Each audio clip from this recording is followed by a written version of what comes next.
Welcome to the Cloud Council. Today, we're going to be talking about workplace computing beyond 2020. And I'm delighted to be joined by Graham Watt, CEO of Softcat, and by Mark Chillingworth, a CIO and CTO community editor and commentator. Now, let's turn to your questions.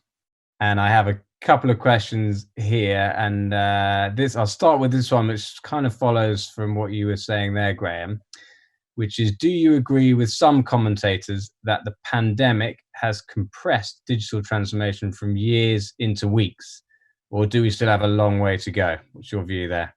I don't always agree with the kind of populist views that are kind of thrown around. In fact, I think in this pandemic, there's been so much speculation. We prefer to spend our time thinking about and dealing with what's in front of us, not what we think might be in front of us or what others think. But to the listeners' or viewers' question, I think digital transformation had gathered a pace, and I think there's no doubt that if people have needed to make some short-term adjustments to their business model, quite significant short-term adjustments. I think digital transformation has definitely been accelerated and will continue to be accelerated. Yeah, I think it's been a big part of the growth of our industry for a while now, and I think it's been accelerated and will continue to be a big part of the growth in the future. So, yes.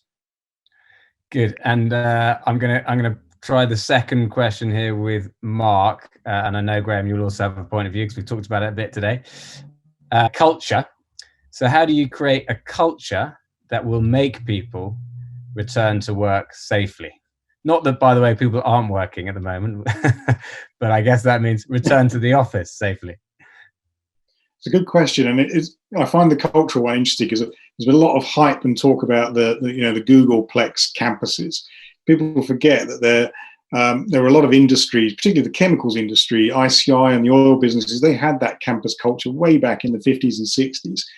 And actually, but there's a continuum there, isn't it? It's actually, if you create a great place to work that are people-centric, where you want to be surrounded by people who are both really nice to be with, but also fascinating, and you learn from and you grow with, then people will want to go and be there. And I had one of the CIOs of one of the big oil companies say that to me. So my challenge day to day is to make a place that people want to come to work, where if they worked from home for no other reason other than they had to take the kids to school, or a real, genuinely guaranteed family reason, they feel they missed out. And I think a lot of organizations will move to that way of thinking now.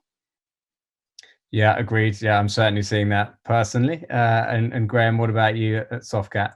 Yeah, I wouldn't disagree. I mean, we've got a very young workforce. Average age of the company you said 1,500 employees is 29 years old, so I'm clearly not very representative of that average age. But our people love going to work. They love being in the office environment. They feed off each other. They learn formally. They learn informally.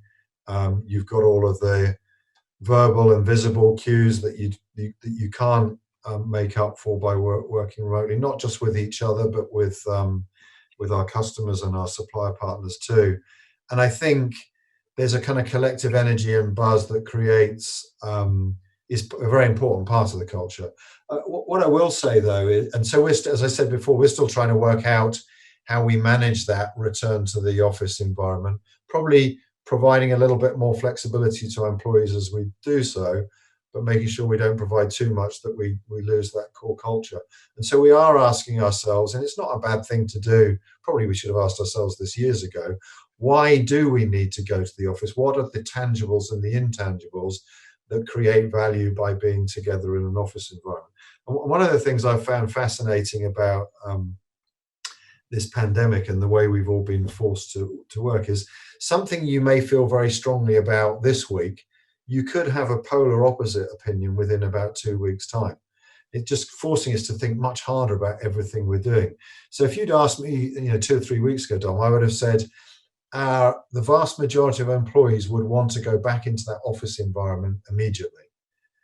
Now I'm not so sure. Now I think people are a little bit more reticent. Even though many of the people in sales are relatively young, may or may not have families, I think they whereas before they were kind of thinking perhaps more about themselves and what it would mean to them and each other about being in the office, they're now thinking a little bit more responsibly, and that's okay. But what does it mean when I go back to my home environment? I start mixing with family and friends and parents of friends and what have you. So I think they're thinking a little bit more responsibly. So I think whilst, we from a business and a customer and a cultural point of view, we want a fairly rapid return to the office. I don't think it's going to happen quite so quickly. And I think particularly under the constraints of how we need to operate in the office going forwards, we did some maths just last week, and we reckon our offices, taking into account all the rules and regulations you need to have in place around distancing, we reckon our offices can only take about 20 to 25%